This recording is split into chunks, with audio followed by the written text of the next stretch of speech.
بسم الله الرحمن الرحيم.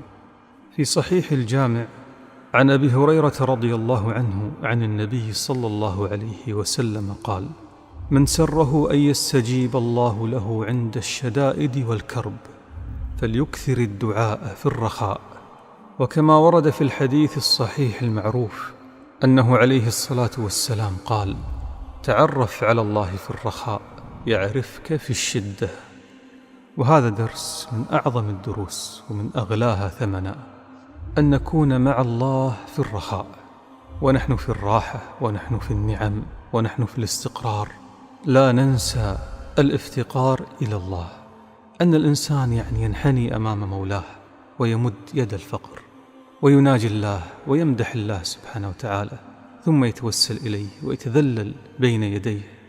نحن نحتاج إلى هذا النوع في الرخاء، نحن نحتاج إلى هذا النوع من الدعاء الخالص الصافي المستمر. مهم جدا أن تدعو الله بكلمات خارجة من قلبك، بكلمات صادقة تعبر بها عن حبك لله، تعبر بها عن افتقارك، تعبر بها وتعترف.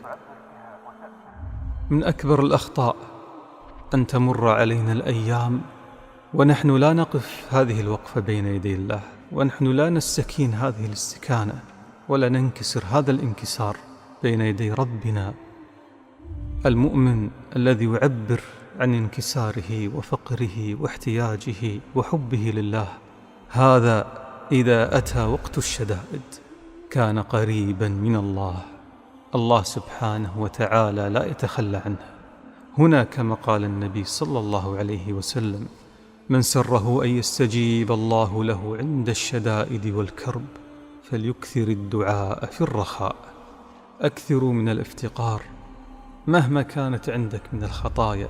تعود أن تقف بين يدي الرحمن بتذلل وانكسار.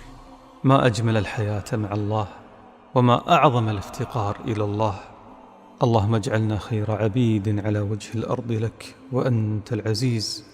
اللهم اجعلنا خير جنود على وجه الأرض لك وأنت القوي المتين. سبحانك اللهم وبحمدك، أشهد أن لا إله إلا أنت، أستغفرك وأتوب إليك.